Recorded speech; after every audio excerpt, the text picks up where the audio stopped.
A gente vai começar com o básico indo até o macro, então nada mais básico do que a bioquímica. E nada mais básico dentro da bioquímica do que a própria água. Ah, professor, mas água, substâncias orgânicas não caem no Enem. Aí a gente sabe que não cai. Só que assuntos que são importantes para o Enem, a gente precisa da base de bioquímica para conseguir entender. Então, é uma aulinha bem rápida hoje, uma aulinha bem tranquila, só para a gente tratar alguns pontos, né? Primeiro ponto é com relação à água em si, com os seres vivos, né? A gente sabe muito bem que a quantidade de água, dependendo do ser vivo, pode variar de acordo com a sua espécie. Por exemplo, se você pega uma água viva, 98% do corpo dessa água viva vai ser de água, enquanto o ser humano ele vai variar de 70 a 65, às vezes até um pouco mais, e dependendo do sistema também. E já fica uma dica boa para você de Enem. Quanto mais metabolismo tiver um sistema, mais água ele vai consumir. Por exemplo, quando você tem um sistema nervoso e o sistema esquelético, obviamente, em uma alternativa dessas, o sistema nervoso é o que vai ter o maior consumo de água, tá? Por quê? Porque o sistema nervoso, ele requer mais energia, ele tem um metabolismo mais rápido, tá? Já o sistema esquelético, nem tanto. E também isso é relativo com relação à idade. Por exemplo, quanto mais jovem a gente é, mais acelerado é o seu metabolismo, porque você está em processo de crescimento, né? Em processo de fase de desenvolvimento. Então, uma criança, ela tem um percentual de água corporal bem maior do que um idoso. É tanto que idoso acaba não sentindo sede. Vocês já perceberam isso? Quem mora com idoso sabe. Por quê? Porque como eles têm um metabolismo bem mais lento, então eles teoricamente eles não vão sentir tanta sede quanto uma criança, por exemplo. Então já fica a dicasinha aí de relação de metabolismo e relação de idade e água também.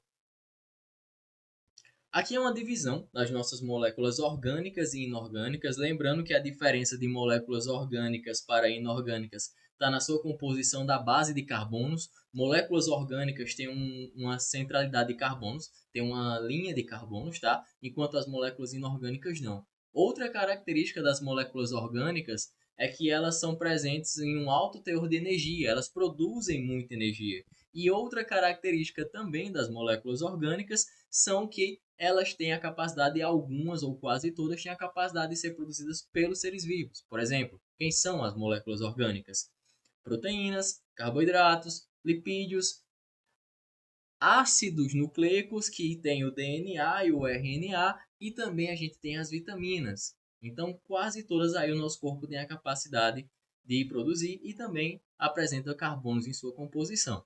Já as moléculas inorgânicas, que é a primeira que a gente está vendo aqui, é a água, é a principal, né? Na verdade, ela não tem carbonos na sua composição e também os sais minerais que fazem parte aí das moléculas inorgânicas.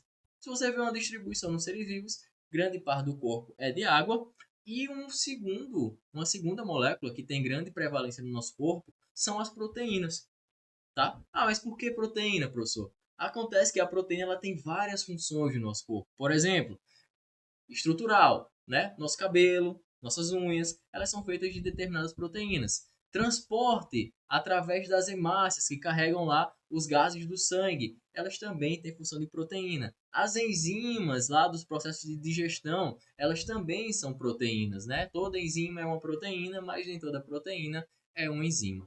E aí você vai ter também as gorduras, e em partes iguais, os ácidos nucleicos e os glicídios, que seriam os carboidratos, tá? E outras substâncias aí demais que completam 1% também.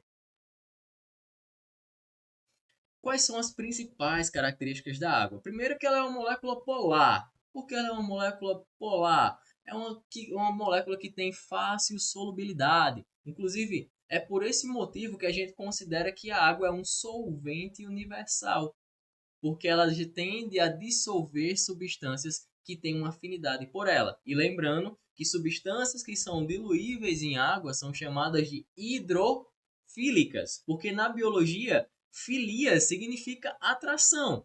E quando você tem medo de uma coisa, por exemplo, morro de medo de aranha, você tem uma fobia, tá? Então, moléculas que não se misturam com água, elas são chamadas de hidrofóbicas. E existe um terceiro grupo de moléculas que elas podem ser solúveis tanto em água quanto em óleos, quanto em lipídios. Aí, como seria o nome dessa molécula? É uma molécula anfifílica. Biologia é muito fácil de aprender quando você entende o significado das palavras. Por exemplo, anfíbios, né? Bio significa vida e anfi significa duplo. Então, dupla vida. Como assim, professor? O anfíbio tem dupla vida? Ele é um agente? Não. É porque os anfíbios eles têm uma parte da sua vida no ambiente aquático, que seriam os girinos, e tem uma parte da sua vida fora do ambiente aquático. Nesse caso, as moléculas que são solúveis em água e gorduras ao mesmo tempo, elas são chamadas de anfi e atração anfifílicas. Filia, novamente, é atração. Então, fica muito simples aprender assim. E lembrando que essas substâncias anfifílicas, a mais conhecida são as micelas, que você apresenta, por exemplo, nos detergentes. Substâncias detergentes geralmente formam micelas. O que são micelas, professor? Micelas são moléculas que têm a parte de fora atraída por gordura e a parte interna dela atraída por água. Por exemplo, as bolinhas feitas no detergente. Você só consegue tirar a gordura da sua panela porque o detergente tem bolinhas que são micelas com característica anfifílica. Tá? Outra relação da característica principal da água é seu calor específico. Isso aqui todo mundo já observou quando foi à praia. A água tem um alto calor específico. Por quê? Porque ela demora muito tempo para esquentar, porém ela demora muito tempo para esfriar. Então imagine você tá lá, o oceano tomando sol o dia inteiro, aquele solzão, ela vai esquentando e quando chega a noite, a água está quentinha, né? E ela passa a noite recebendo frio, no caso perdendo calor, né? Conceito de física, aí João Vitor deve falar isso melhor para vocês, mas ela vai fazer com que à noite ela comece a esfriar e de manhãzinha a água está bem gelada. Diferente, por exemplo, de uma barra de ferro que tem baixo calor específico. E o que seria esse baixo calor específico? Ela esquenta com muita facilidade, porém ela esfria também com muita facilidade. E isso para a gente, como ser humano, é excelente. Por quê? Porque pela água ter um alto calor específico, ela faz com que a gente tenha uma regulação da nossa temperatura sem superaquecer, mesmo em atividades físicas intensas. Isso aí salva a vida da gente, porque se nosso corpo esquentasse demais, a gente entraria em colapso, porque as enzimas, as proteínas no geral, que é a segunda molécula mais presente no nosso corpo, ela desnatura com temperatura. Então, por isso, por exemplo, que a febre pode matar a gente. Quando a nossa temperatura sobe demais, chega a 40, 41, as nossas proteínas que são essenciais para a sobrevivência começam a perder a sua conformidade. Elas desnaturam, tá? E quando uma proteína desnatura, ela perde sua função. Ok?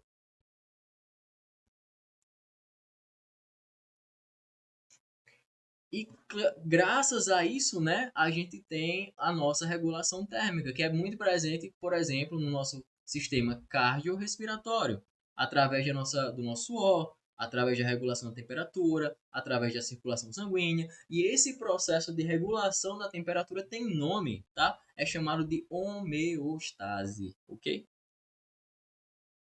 Outra coisa bem característica da água é sua capacidade de adesão e de coesão, tá? As molequinhas de água, elas tendem a ficarem unidas, dadas as mãos, e elas tendem a seguir uma puxando a outra. Por exemplo, quando você tá ali tomando água no canudinho, refrigerante lá no canudinho, na sua festinha lá, tomando um beer nightzinho, o que que acontece? Aquele canudo ele está fazendo com que a água ocupe o espaço. Então você não está sugando a água, é a água que está puxando ela mesma até sua boca. O que você está fazendo é estar tirando o ar de dentro do canudo. E graças a isso, quando você tira o ar, a água, devido à coesão e à adesão, ela tende a ocupar espaços que estão livres. E é assim que a água sobe pelo canudo.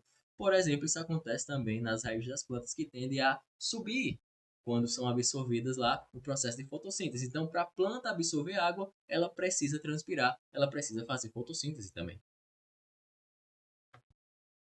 Outra característica, pelo mesmo fato da água ter adesão e coesão, ou seja, dar as mãos, faz com que a gente tenha um negócio chamado de tensão superficial. E o que é que essa tensão superficial ajuda na natureza? O primeiro ponto, alguns insetos eles conseguem ficar acima da coluna d'água, como vocês estão vendo aqui nessa foto. A coluna d'água faz com que os insetos consigam ficar entre, né? São tão leves, são tão fininhos que eles conseguem não quebrar as ligações de hidrogênio aí entre as moléculas de água.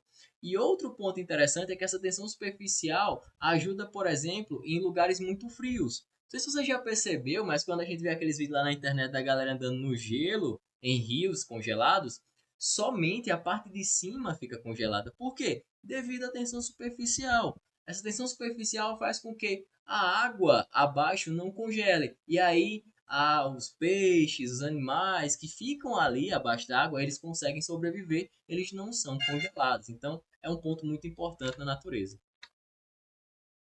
né? Como eu já falei para vocês, tem a questão da capilaridade, a gente também usa isso, por exemplo, nas plantas, e a gente usa essa habilidade nos canudos da gente, a questão de a água subir através de superfícies, e quanto menor for a estrutura, mais fininha for a estrutura, mais longe a água consegue chegar. Então,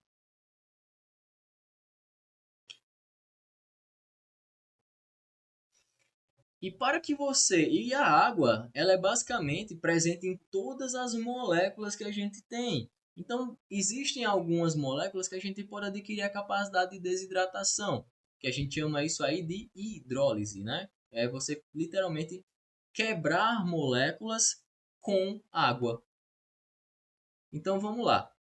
Quando a gente fala de desidratação, é quando você pega aí duas ou mais moléculas que se unem e faz o processo de liberação de água. Por exemplo, o leite em pó. O leite em pó é nada mais nada menos que o leite desidratado. Você coloca água e aí ela volta a ser o leite normal. Então, desidratação é quando você consegue retirar a água de alguma substância, né?